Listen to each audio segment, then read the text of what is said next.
My first year teaching, I accidentally set a little boy on fire. And I didn't actually set him on fire, he caught fire.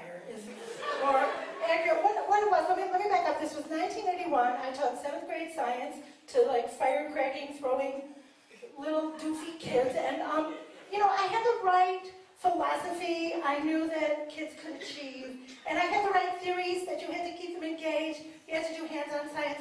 So I ran through like every hands-on science experiment that I knew, which was great until the 3rd week when I was out of ideas and they were still there. So I told them that they were the gifted class and that they had to design their own activities. And I gave them my copy of Mr. Wizard's Science Secrets. And they decided to make a spontaneous combustion chamber. Now, if you're imagining a science lab with like beakers and a fume hood, like get that picture out of your mind right now. This was public education in the Reagan era. You know, we had egg cartons, string, and imagination. So the kids made the chamber out of a coffee can and some all-purpose flour and a candle. Now, again, remember this was the 80s. This was when America had waged a war on hair. Do you remember, like if you were white, you had to like spray it and gel it and, you know, make it stick up like Bananarama. And if you were black, you had to like goo it up and so like these drippy little ringlets like Michael Jackson. So my point is, in the 80s, people were flammable.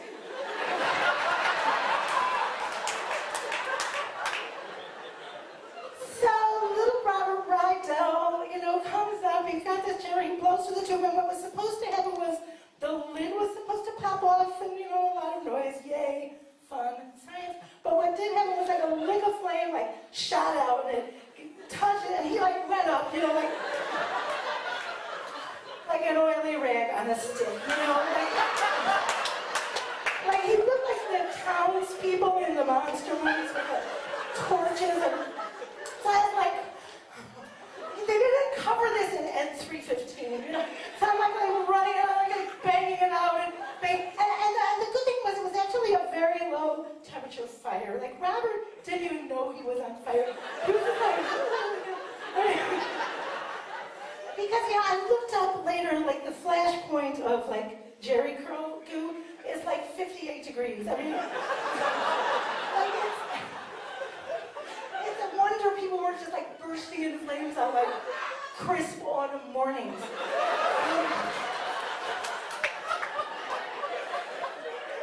So I was worried and then I'd get in trouble, but I didn't because the kids didn't tell anyone because they all wanted to do it again. So my mother and I never saw eye to eye. I said to her, Mom, you put 2 Jews in a room, they're going to disagree. She said, no, they won't.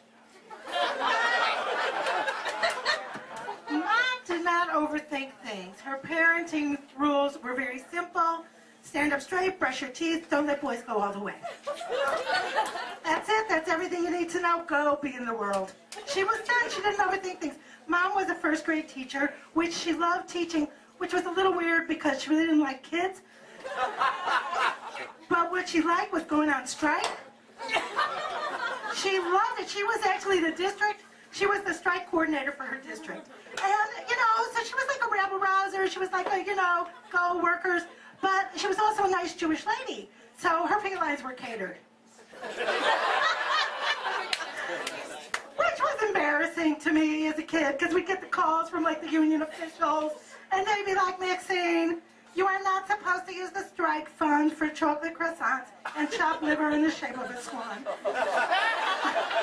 But she didn't care. She liked me on strike because she liked attention.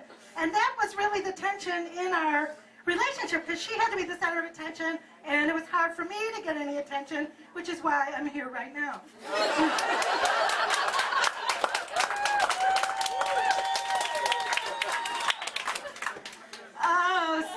So Mom, you know, the strike call would come, and she was on it. She would call me, because I was a teacher too. She'd call me, she'd go, we're going on strike, let's go buy shoes. You know? Because she felt like she wasn't going to walk up the line, she was going to be stepping. You know what I'm saying? She was going to be stepping.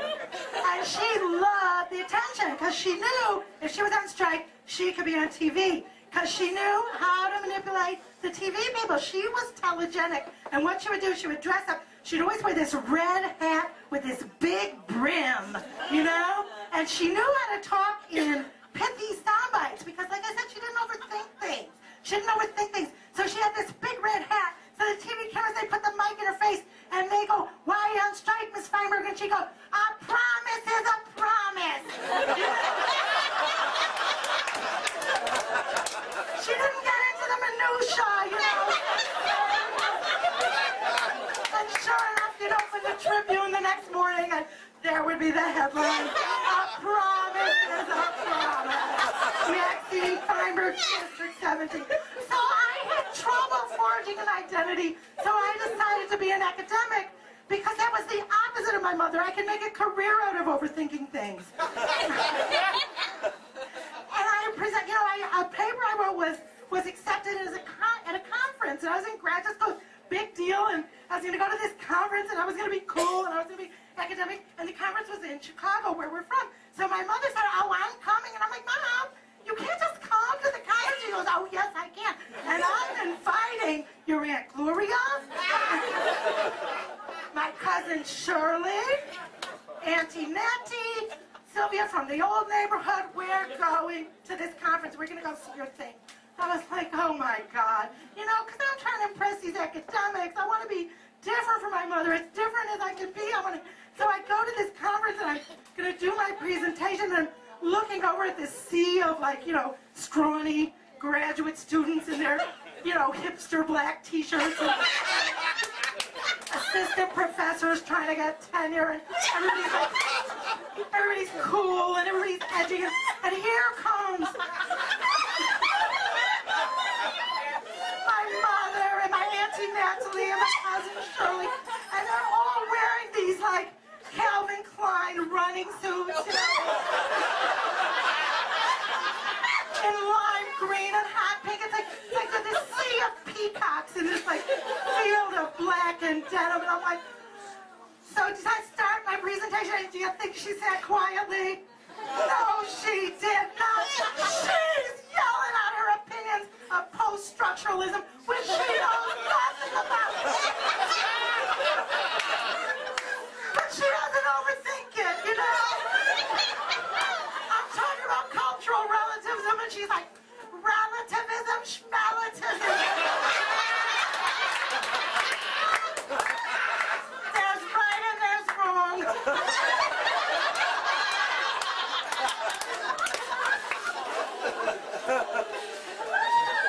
Almost done here. So I finished my thing.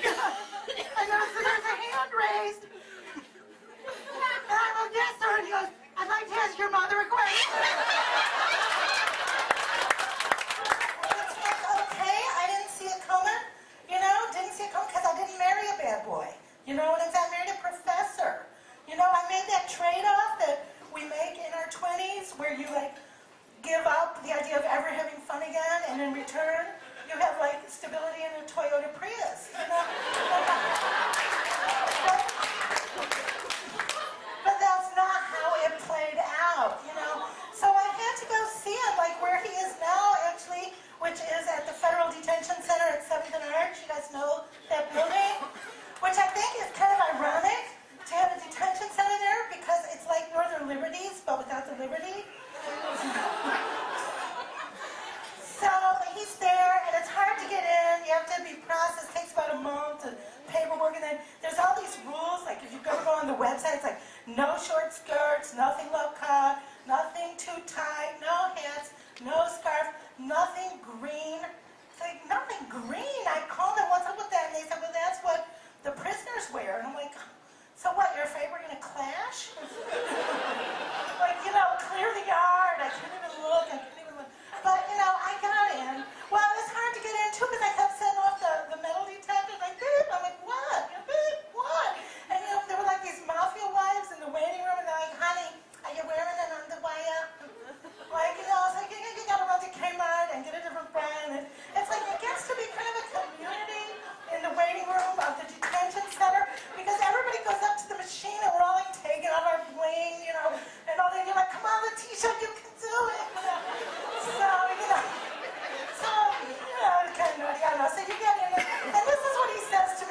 up to you.